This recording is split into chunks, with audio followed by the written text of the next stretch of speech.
On va lui remplir la chambre de fleurs Quand de elle façon qu'elle ne puisse plus rentrer dans la chambre à son retour. Coup de pouce, découvrez le savoir-faire et les idées des entrepreneurs au Lim.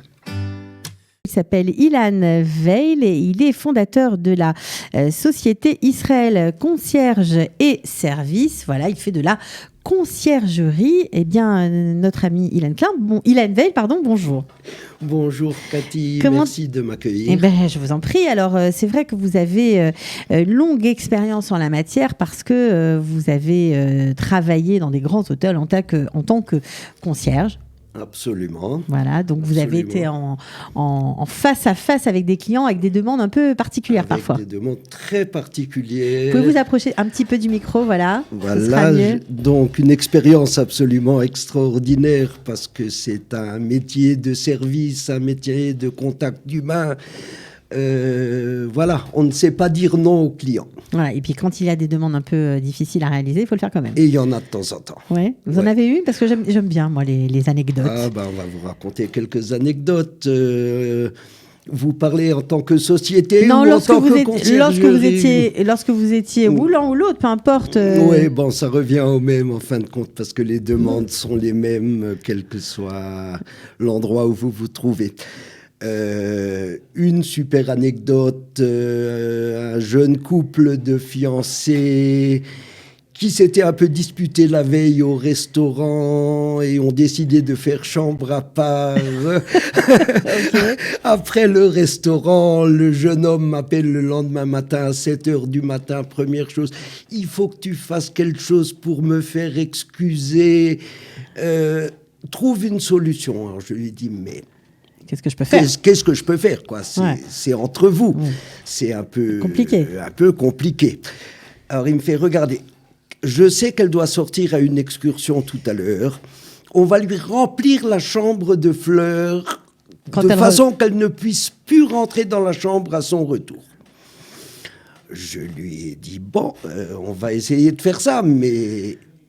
C'est un budget, quoi. Ouais, je veux dire, une chambre 30 mètres carrés remplie de fleurs. Il m'a dit, quel que soit le budget, on remplit la chambre de fleurs, chose que nous avons fait. On a travaillé 8 heures à peu près pour décorer la chambre, du tapis sur les lits, sur les murs. Il y en avait partout. Et bien entendu, quand elle est revenue, tout s'est bien arrangé, tout s'est bien terminé. Bon, voilà, c'est le genre de choses que vous pouvez faire. Alors, c'est ça, une société de conciergerie, tout le monde ne sait pas exactement à quoi ça sert, mais en gros, c'est pour réaliser tous les souhaits du client. C'est l'art du service, je dirais même, oui. C'est le fait de ne pas dire non à une demande qui paraît extravagante ou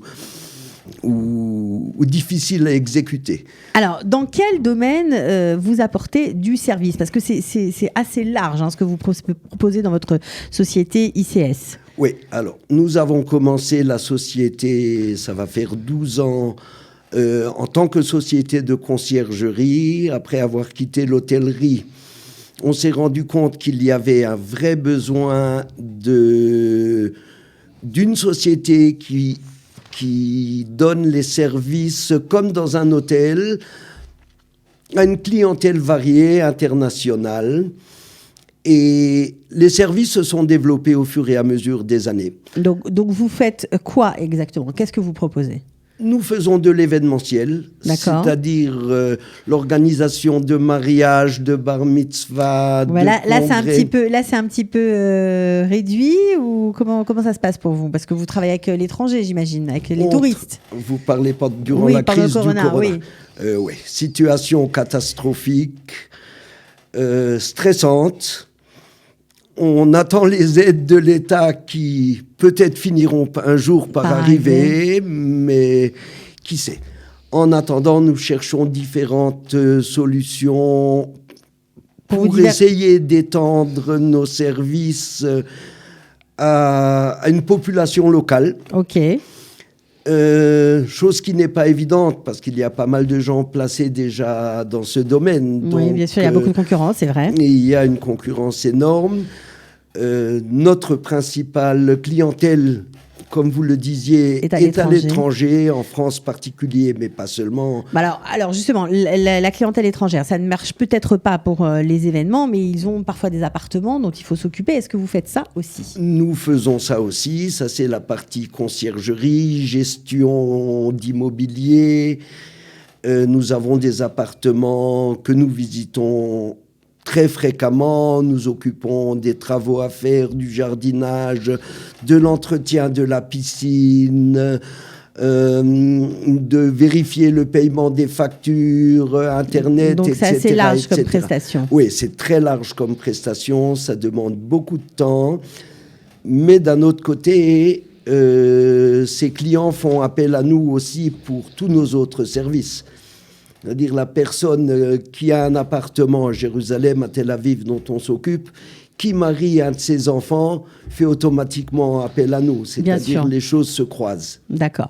Donc vous faites aussi de la conciergerie privée. Ça veut dire quoi exactement la conciergerie privée ? Alors, de la conciergerie privée, une fois de plus, c'est à 90% adressé aux touristes, aux étrangers.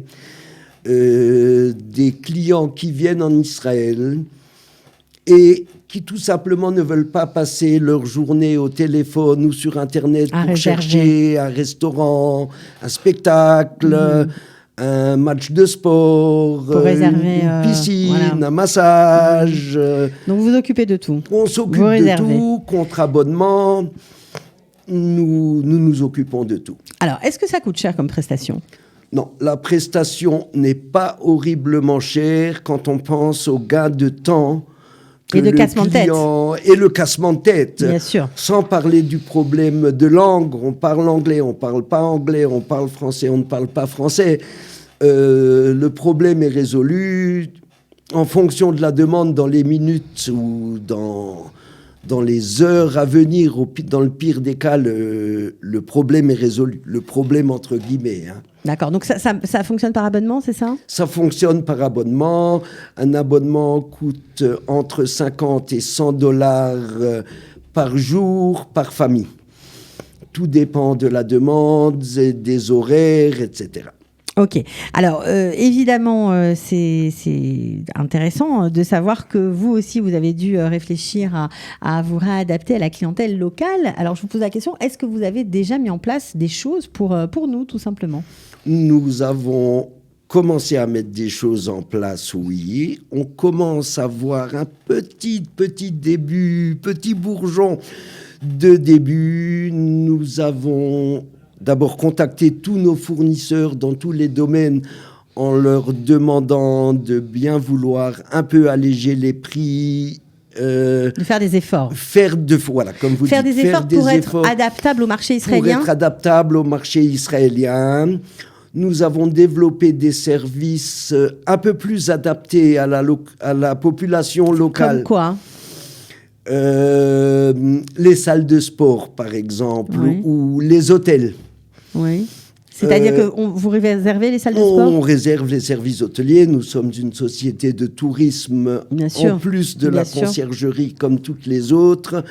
Les guides touristiques qui prennent normalement des prix en dollars, etc. Nous avons préparé un pool de guides qui est prêt à baisser ses prix, qui est prêt à faire des efforts pour guider nos clients dans des endroits un peu inconnus même des Israéliens. Il y a plein de possibilités d'adapter nos services à la population israélienne. Alors justement, puisque vous vous êtes tourné aussi vers la population locale et que les vacances approchent, est-ce que vous voyez une tendance se dégager ? Est-ce que les gens vont, oui, partir en vacances, certes en Israël, mais hors des sentiers battus ou plutôt à l'hôtel ? Qu'est-ce que vous voyez comme genre de demande arriver ?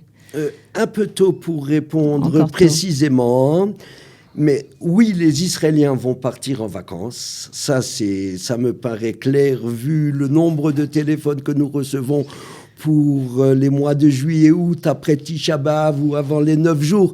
Mais les Israéliens vont partir en vacances.